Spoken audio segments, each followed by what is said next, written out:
Hey, everybody. This is your daily dose of all things royal. Welcome back, my gorgeous, good looking friends. I know this is the second video of the day, but everything is imploding for the Harkles. As many of you know, I'm a big champion of supporting those that are facing workplace abuse and trying to expose what some of these corporations do to their employees. And BetterUp is a perfect example of a toxic work environment. This article is from the Daily Beast today, and I think it's awesome now that this is getting exposed. Here's what this article says. The mood was grim when employees of the unicorn startup BetterUp assembled for a team meeting this winter. But their CEO, Alexei Robichaud, or I like to call him Robichox, seemed dressed for a costume party. The company, which specializes in career and life coaching, had whiffed on its original revenue target, according to two people familiar with the matter, and Robichox had gathered them to announce the shift in strategy.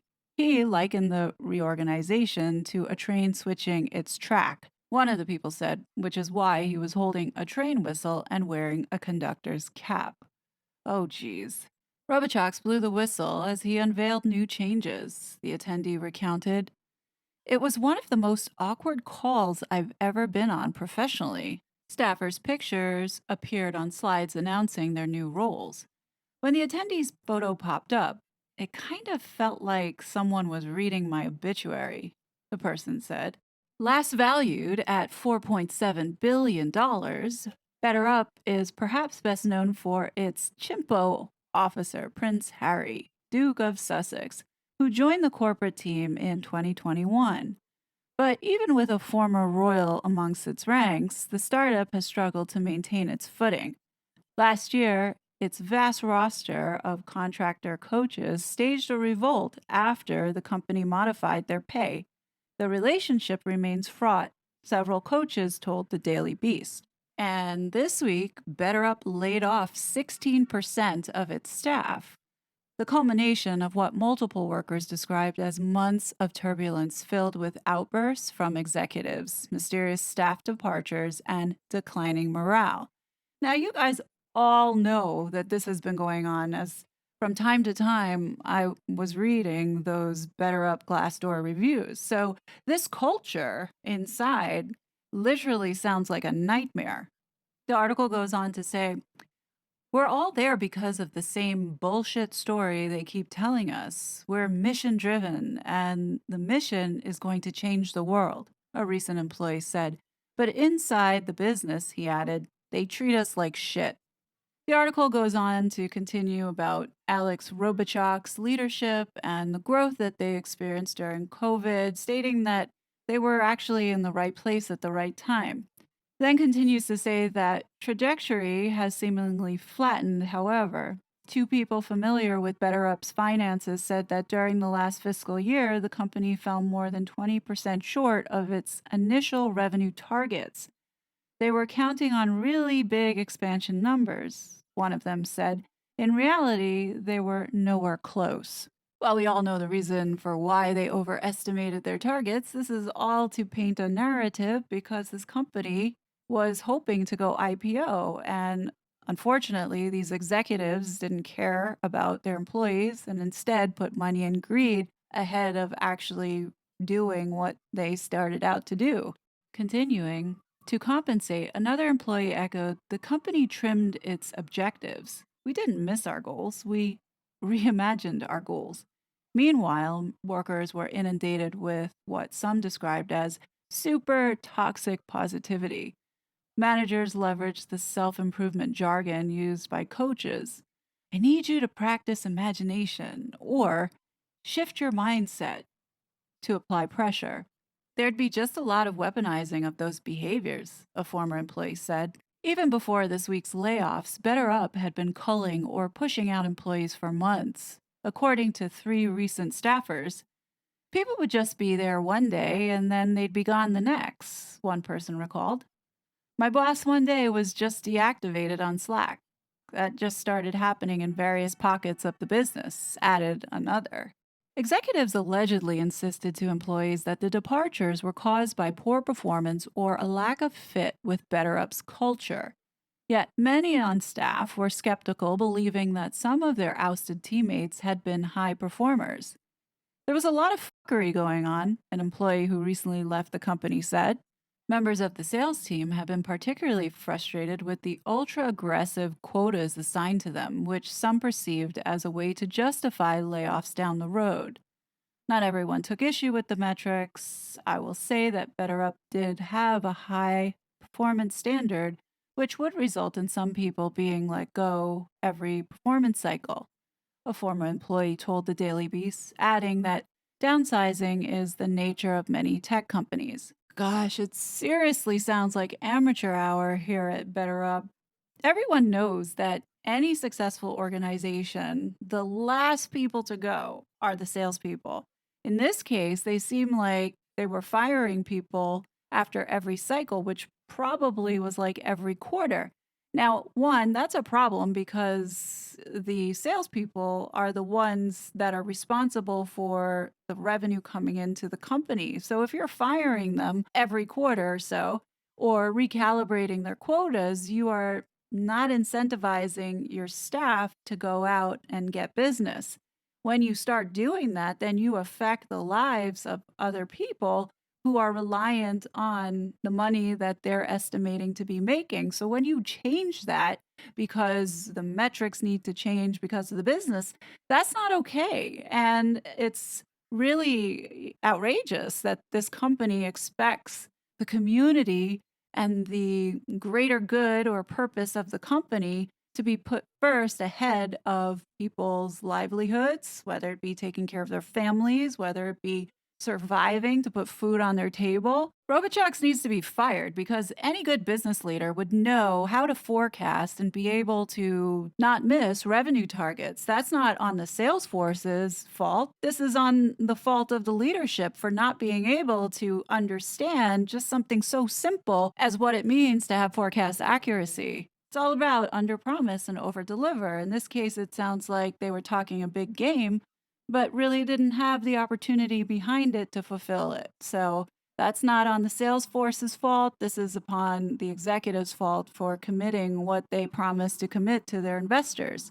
As BetterUp struggles to regain momentum, recently departed staffers are eager to assign blame. 3 employees describe Robochox as capricious and prone to flying off the handle, and alleged that he insulates himself with loyalists known as FOAs, or Friends of Alexei. I don't know, to me, the circle of friends sounds like the douchebag club.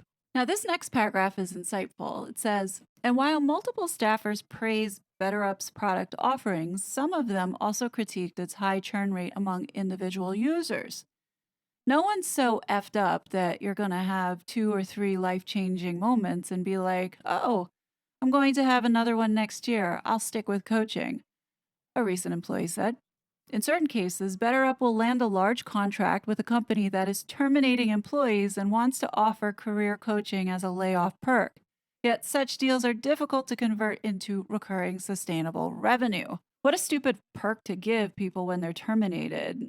If you go and file unemployment here in the United States, they have resources that can be dedicated to you to help you find your next position. You don't need this crap. Prince Harry has become an easy target for aggrieved staffers as well. One former employee, mirroring statements by several peers, assessed the Duke's day-to-day responsibilities. I'm going to go with 0 things. Other staffers were more charitable, suggesting that he has helped the company increase its reach in Europe and has lended his celebrity to help close major deals. I mean, this is stuff that we already know. Indisputably, though, Prince Harry has become a fixture of tabloids on both sides of the Atlantic, creating the risk that BetterUp's reputation will be linked with the drama.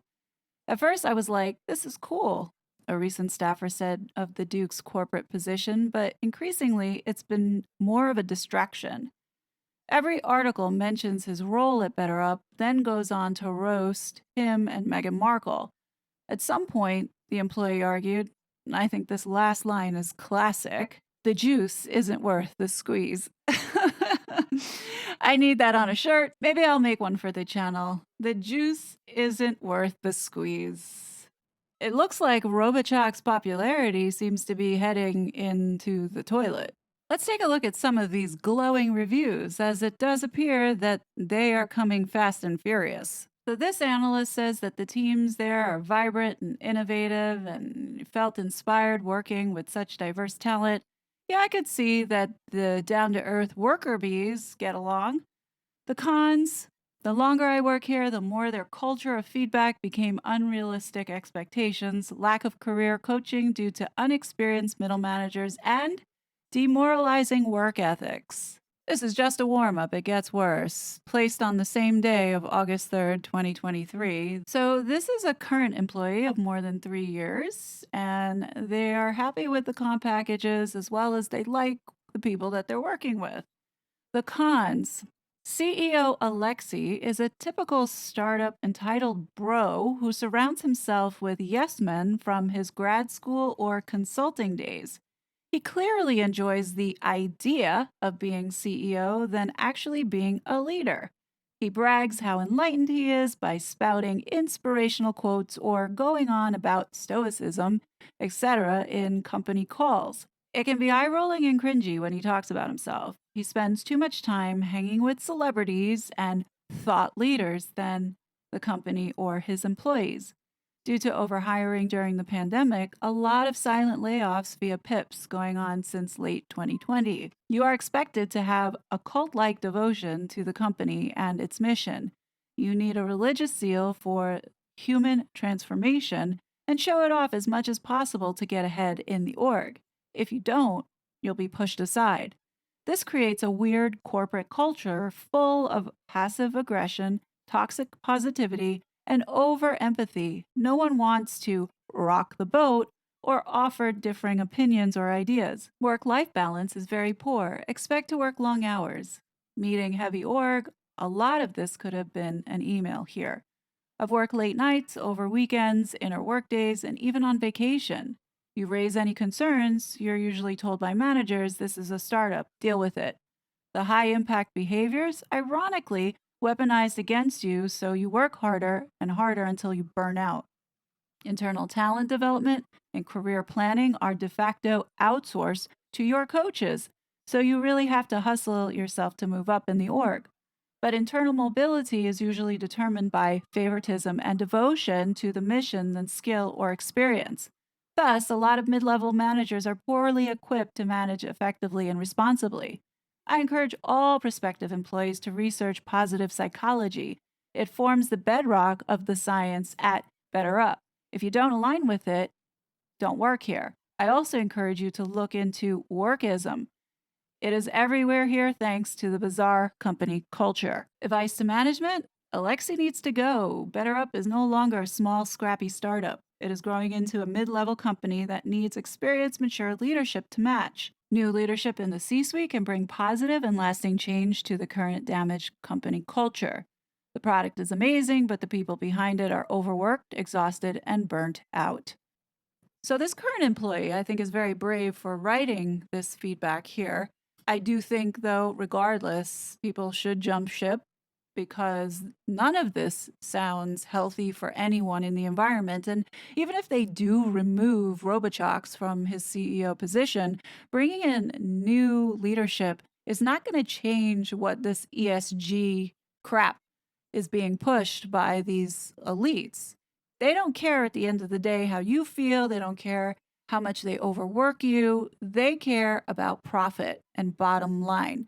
I think this person really does have the hope that this company will turn around because they actually do believe what they are doing is good for the world and has purpose. Now, in an environment like this, as well as it being in San Francisco, you have to remember there are a lot of these same minded executives who think the same way. So nothing is going to really change if they flush out RoboShocks and bring somebody else in who is sharing the same mindset of profit, profit, profit.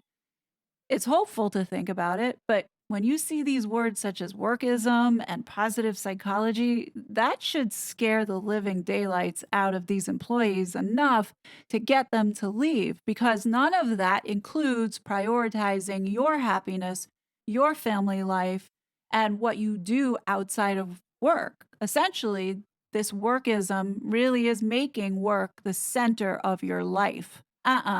Nope. Danger zone, get out. The next one is from a former employee dated July 28th, 2023. And I mean, for the most part, the pros, still the same thing. People who are the worker bees, great to work with. The cons, not so good. Lying to coaches about pay, focus on tiny improvements as opposed to sustainable change, thereby creating work that doesn't add long term value. Managers are afraid to challenge the executive leadership team. People are expected to work on healthy hours. People are burnt out. HR has an unethical practice of giving low ratings to top performing employees to push them out if they disagree with management, toxic positivity, manipulating diversity and inclusion numbers. That's one. And employees afraid to speak up, lack of psychological safety. I gotta be honest, this is so triggering to me because I know what these people are going through. It's really upsetting to see that so many people are abused in corporate America, in these particular companies who, are just seen as disposable assets. They churn and burn, churn and burn. I'm going to go ahead and read one more because this is drumming up too much emotion for me. So the next one is a brave soul. They are a current employee of more than 3 years, dated July 28, 2023. They say the pros, they manage finances well enough to keep profits up and provide coaches with decent supply of clients, decent training ground for new, inexperienced coaches. The cons, disgusting attitude towards customers. Manager reminded me of the always smiling Joker from Batman. There were quite a few stories of BetterUp fraudulently charging customers that I've experienced firsthand. One of the worst cases I saw was when a customer took advantage of the free coaching session. They showed me the dialogue in confidence, and it was clear that she should never have been charged, but they insisted, plunging her into a big debt. Ultimately, it was never resolved, and she was going through extreme financial difficulty that ultimate ended up in her becoming homeless and multiple attempts of her taking her life. I make my living from BetterUp, so it's been very difficult for me to bring this up without getting reprimanded by management, but I couldn't hold back any longer, so I'm writing this review. Advice to management: make customers right before the lawsuits come, or just shut down the business. My exit plan is already in the mix. Really good on this person for speaking out and putting this in writing somewhere so more people can see it. It is concerning to see this is how they're treating customers, as well as not protecting the privacy of these customers by sharing their data amongst themselves in the company. Who else are they sharing this information with? Let's not forget that BetterUp has a contract with our military. So, obviously, something we have discussed in the past, data is very much the new oil. And I think that by gathering all this data on people and what they think, especially, corporations wanting to have their employees use this application to help them get coaching and wherever else they go in life and their career, there's a way to still track them. And that is so scary to me. And this is why I don't trust BetterUp, especially because we've got Prince Harry up in the mix, who has proved himself to be the most dishonest person next to Meghan Markle. This company is begging for a lawsuit to slap them in the face. Now, the employees are not going to get very far if they do it individually, because I am certain that when they signed on to work for this shit company, they signed arbitration agreements giving up their right to sue this company for any kind of abuse or violation of equal employment. Class action might actually be the better route if a whole bunch of employees get together and file a case with the Equal Employment Office, indicating that there are violations happening left and right, allegedly. From what it looks like, people are being retaliated for doing what their code of business conduct is telling them to do. If things are happening and fraud is occurring and they can't speak up out of fear because of the blowback as well as being fired and being pushed out, yeah, that's a serious violation of EEO employment laws. And if you get the government to take your side to go ahead and sue on your behalf, then that's something that you should look into. It is quite difficult to do, but at the same time, if this abuse is happening and there's enough people who are filing the same complaint, then yeah, the government will go in and look and see if there are violations of abuse happening within this corporation and fine them heavily for doing it. But yeah, this is where it's at, and we've said many times over that this is a sinking ship. But I think this ship is being accelerated to the bottom of the ocean quite quickly because of this recent article coming out by the Daily Beast. So thought I would bring that to everyone because I am giving these people voices because what's happening is just absolutely wrong. But what do you guys think? Yeah, this is it for me for today. Thank you for listening. I really appreciate it. As always, I will be back with more content, but until then, please be safe and I'll talk to you later. Bye. It was such a fraud.